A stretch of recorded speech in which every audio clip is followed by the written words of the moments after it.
Welcome students. तो आज का जो हमारा टॉपिक है वो है वैलेंसी। तो फर्स्ट हम आज वैलेंसी को समझने वाले हैं और सेकंड वन है हमारे पास केमिकल फार्मूला।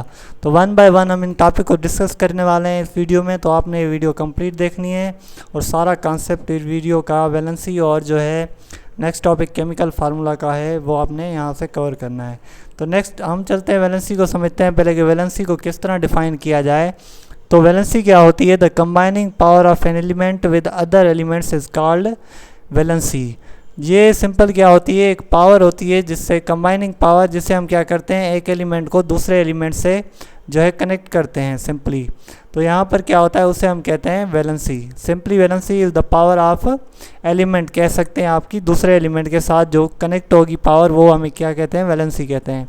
तो वैलेंसी जो है हमारी किस पे डिपेंड करती है? The valency depends upon the number of electron. Valency जो है हमेशा नंबर ऑफ इलेक्ट्रॉन पे डिपेंड करती है in the outermost shell. जो कि इलेक्ट्रॉन हमारे आउटर मोस्ट शेल में होते हैं तो ये वैलेंसी जो है उन पर ही डिपेंड करती है। अगर हम एटम के स्ट्रक्चर की बात करें तो बीच में हमारा ये न्यूक्लियस होता है और उसके अंदर प्रोटॉन और न्यूट्रॉन होते हैं, और आउटर साइड में क्या होता है? हमारा इलेक्ट्रॉन होता है जो आउटर मोस्ट शेल में होता है। तो इस तरह हमारी जो वैलेंसी होती है वो डिपेंड करती है नंबर ऑफ इलेक्ट्रॉन पर। तो valency is the number of electron of an atom of an element can gain lose और शेयर। तो वैलेंसी आप कह सकते हैं कि नंबर ऑफ इलेक्ट्रॉन और नंबर ऑफ इलेक्ट्रॉन का गेन और जो लूज़ होगा या शेयर होगा तो उसको आप क्या कहेंगे? सिंपल वैलेंसी कहेंगे उस एलिमेंट की या उस जो है एटम की। सिंपल अगर कोई एलिमेंट जो है आपका एक इलेक्ट्रॉन गेन कर रहा है तो उसे आप क्या कहेंगे? ये हमारा जो है वैलेंसी +1 है। अगर कोई इलेक्ट्रॉन आपका जो है वैलेंसी मतलब इलेक्ट्रॉन लूज़ कर रहा है तो आप क्या कहेंगे? इसके ऊपर जो पावर आएगी या वैलेंसी या पावर आएगी वो क्या आएगी? +1 आएगी। तो सिंपली अगर कोई नहीं कर रहा तो शेयर कर रहा है तो उनकी पावर बीच में सेम रहेगी। तो यहाँ पर अगर आप देख लें हाइड्रोजन की, तो हाइड्रोजन एक ऐसा एलिमेंट है जिसका स्ट्रक्चर आप बनाएं तो कुछ इस तरह से बनता है। हाइड्रोजन के आउटर मोस्ट शेल में जो है एक इलेक्ट्रॉन होता है। तो ये एक इलेक्ट्रॉन हाइड्रोजन जो है या तो शेयर कर सकता है या तो सिंपली इसको लूज़ कर सकता है या गेन कर सकता है। तो इसके ऊपर हमारे पास क्या है कि इसके ऊपर जो पावर आएगी -1 या +1 इसकी पावर आएगी सिंपली। तो इस तरह इसकी वैलेंसी जो होगी वो क्या होगी? -1 और +1। तो सेम है हीलियम है। हीलियम का अगर स्ट्रक्चर की बात करें तो उसके आउटर मोस्ट शेल में हमारे पास क्या इलेक्ट्रॉन आएंगे? 2 इलेक्ट्रॉन आएंगे, क्योंकि इसका जो शेल होगा वो कंप्लीट होगा। उसकी जो रिक्वायरमेंट होगी इलेक्ट्रॉन की सेकंड शेल में, हमारे फर्स्ट शेल में कितने होते हैं? 2 होते हैं। तो ये हमारी क्या है? कंप्लीट है इसके इलेक्ट्रॉन की पेयरिंग। तो सिंपल यहाँ पर हमें इलेक्ट्रॉन जो है ना लूज़ होगा ना गेन होगा। तो सिंपल यहाँ पर क्या होगा? ये कंप्लीट है तो इसमें हमारी जो वैलेंसी होगी वो 0 होगी। इसी तरह से लिथियम की बात करें, लिथियम हमारे पास थर्ड है तो थर्ड लास्ट में रह जाता है तो यहाँ पर +1 है इसकी वैलेंसी। इसी तरह बेरियम की बात करें तो +2 आती है, क्योंकि लास्ट में 2 इलेक्ट्रॉन होते हैं वो उनको क्या करता है? जो है शेयर कर लूज़ कर देता है। और ऑक्सीजन हमारे पास -2 है और नियॉन हमारे पास 0 है एज इट इज़, जिस तरह हमारे पास हीलियम 0 था। अब सोडियम की बात कर लें, Na सोडियम यानी कि +1 होता है, क्योंकि लास्ट शेल में इसके पास 1 इलेक्ट्रॉन होता है।